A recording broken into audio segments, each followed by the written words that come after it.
terseret kasus pencemaran nama baik, ini sederet sumber kekayaan Hamis Daud, suami Raisa. Nama Hamis Daud kembali menjadi perbincangan hangat masyarakat Indonesia setelah kehadirannya di Direktorat Reserse Kriminal Umum Polda Metro Jaya. Pria yang dikenal sebagai aktor dan pembawa acara ini lama tak terlihat di layar kaca sejak menikahi penyanyi top terkenal Indonesia, Raisa, pada 3 September 2017. Berikut berbagai sumber kekayaan yang dimiliki oleh Hamis Daud. Industri hiburan. Sebelum berkeluarga, Hamis Daud cukup aktif di dunia hiburan. Ia memulai debutnya sebagai pembawa acara Maitre Pay Adventure di Trans TV pada tahun 2013, yang membuat wajah blasterannya dikenal luas oleh masyarakat Indonesia. Kemampuan aktingnya mulai terlihat saat ia bermain dalam film indie Description Without Place. Diketahui ia ditawari secara langsung oleh Happy Salma. Kesuksesan ini berlanjut dengan peran di Recto Verso 2013 dan beberapa film populer lainnya seperti Supernova, Ksatria Putri dan Bintang Jatuh 2014, Critical Eleven 2017, dan Trinity, The Naked Traveler 2017. Konsultan konstruksi. Selain di dunia hiburan, Hamis juga ternyata merupakan seorang arsitek berbakat. Ia mengembangkan minat ini karena pengaruh ibunya yang berbisnis di bidang furniture. Bersama rekan-rekannya, Hamis mendirikan perusahaan konsultan konstruksi bersama Saka yang menangani berbagai proyek besar di Indonesia, mulai dari villa, apartemen hingga masjid. Bisnis kuliner. Hamis juga terjun ke bisnis kuliner dengan membuka restoran bertema American Stick Grill bernama Up in Smoke di kawasan Kuningan, Jakarta Selatan. Tak hanya itu, bersama sang istri, Raisa, ia mengelola coffee shop titik temu yang memiliki cabang di Seminyak, Bali, dan Cipete, Jakarta Selatan. Bisnis fashion anak. Pasangan Hamis dan Raisa juga meluncurkan bisnis fashion anak bernama Rise and Shine by Raisa pada tahun 2021. Bisnis tersebut dijalankan bersama tim kreatif Imaji Studio dan menyasar pasar fashion anak-anak yang modis dan nyaman. Label rekaman. Kecintaannya pada musik membawa Hamis mendirikan label rekaman Juni Records bersama Raisa yang bekerja sama dengan Universal Music Indonesia. Label ini tak hanya mendukung karir musik Raisa, tetapi juga menjadi wadah bagi bakat muda, termasuk putri mereka, Zalina Raina Wiley.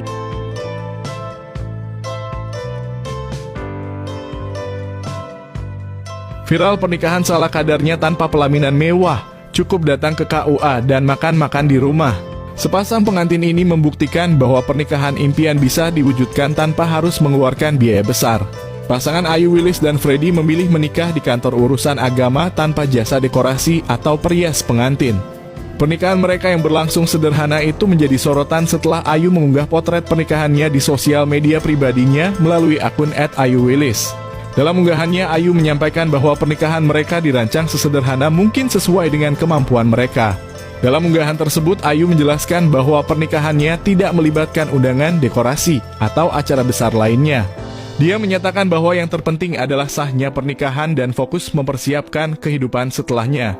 Ayu juga menceritakan bahwa ia dan suaminya mengurus semua persiapan sendiri, mulai dari membeli pakaian pernikahan, seserahan, mas kawin, hingga makanan yang disajikan untuk keluarga. Meskipun sederhana, pernikahan tersebut tetap bermakna bagi Ayu dan suaminya. Mereka bahkan tidak mengundang teman-teman secara resmi dan hanya memberitahu sehari sebelum acara. Ayu merasa bersyukur atas acara yang telah berjalan lancar meski tanpa persiapan yang rumit. Unggahannya di sosial media pribadinya mendapat perhatian luas dari warganet, banyak dari mereka yang mengagumi dan terinspirasi oleh pilihan hidup pasangan ini.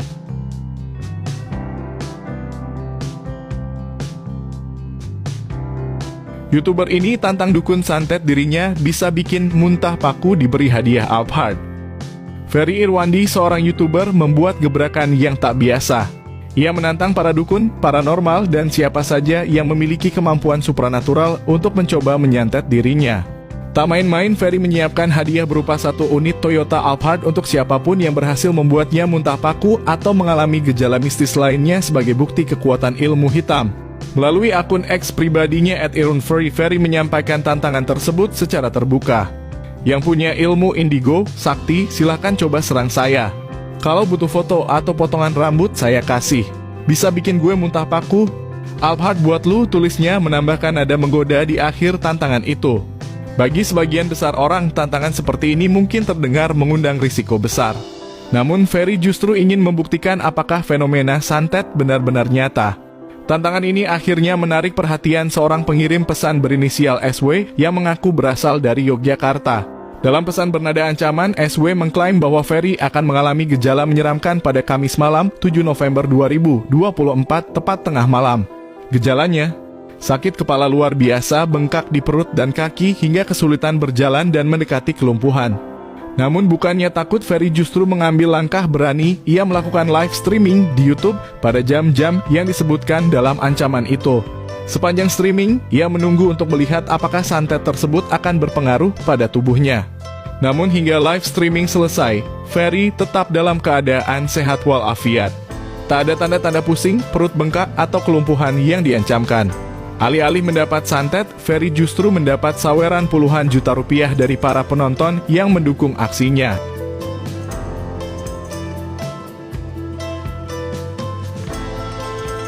Bule cantik ini kebingungan saat ikuti suami cuci baju di sungai. Alexandra, seorang wanita bule yang mengenakan jilbab, tampak terkejut ketika suaminya yang berasal dari Indonesia mengajaknya mencuci pakaian di sungai. Hal ini merupakan pengalaman pertama baginya karena ia belum pernah melihat orang mencuci pakaian di sungai sebelumnya. Keheranan Alexandra semakin bertambah saat suaminya mengajaknya untuk turun ke sungai dan ikut serta dalam aktivitas yang dilakukan oleh warga sekitar. Sesampainya di sungai, Alexandra merasa kebingungan dan kesulitan mengikuti cara mencuci yang dilakukan oleh ibu-ibu di sekitarnya. Ia tidak tahu harus mulai dari mana dan bagaimana cara yang tepat untuk mengucek pakaian. Meskipun demikian, ia mencoba mengikuti dan bertanya-tanya apakah cara yang dilakukannya sudah benar atau belum. Meskipun sudah berusaha mengikuti gerakan mencuci yang dilakukan oleh orang lain, Alexandra merasa kesulitan.